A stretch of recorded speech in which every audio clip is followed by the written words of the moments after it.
breakfast on their minds. At 7:55 a.m., the Nevada ship's band was readying to play the Star-Spangled Banner when two Japanese planes strafed the deck and shredded an American flag. Just as an officer at the Ford Island Command Center at 7:58 a.m. frantically typed what became one of the most famous radio dispatches ever. Air raid, Pearl Harbor. This is not a drill.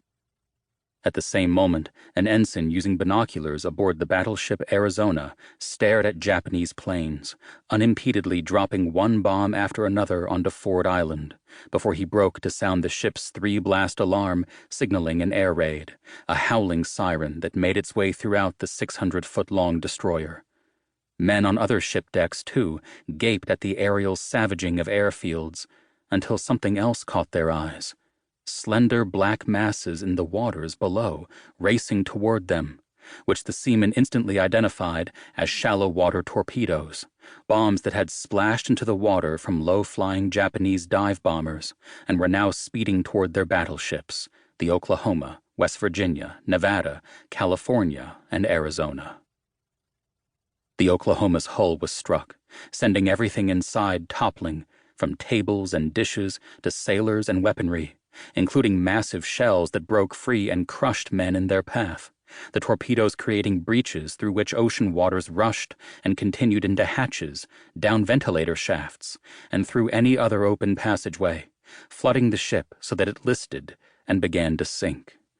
At 8:06 a.m., a high-flying Japanese bomber hit a bullseye more than 9,000 feet below, smack on the Arizona's forward deck, dropping a 1,765-pound bomb that cut through the armored skin to detonate the more than 1,000,000 pounds of explosives and ammunition stored below, an explosion so powerful it caused the 31,400-ton battleship to lurch upward, buckle, and then collapse into itself, an explosion so huge that the fireball soared 500 feet into the air along with burning flesh, body parts, and sailors split in two, an explosion so fatal that more than 1,000 men on board were killed.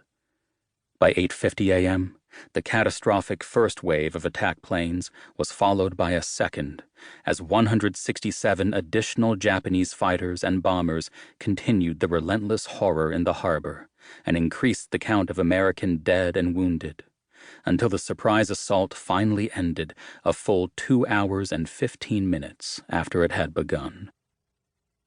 The very next day in Washington, at 12:30 p.m. local time, less than 24 hours after the devastating raid, the President of the United States appeared before a joint session of Congress.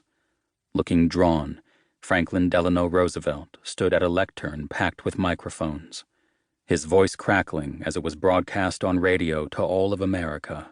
The president listed other locations that Japan had attacked the preceding day: Hong Kong, Singapore, Guam, Wake Island, Malaysia, the Philippines.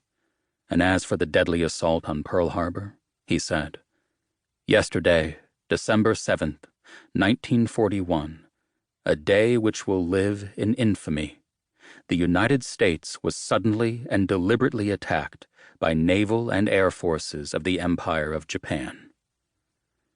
The president then asked Congress for a declaration of war, and he got it. 16 months later. Army Air Forces pilot Major John W. Mitchell, Mitch as he was called, tried as best he could to get comfortable on the hill overlooking Fighter Strip 2. It wasn't easy. He and his comrades lived in perpetual discomfort. The island of Guadalcanal could seem a tropical paradise one moment, cloudless skies, aquamarine surf, and reasonably warm and dry air. But most days it was a tropical hell on the U.S. base bordered by thick, fetid jungle, marshy beaches, and mud. Mud everywhere. Mosquitoes, too.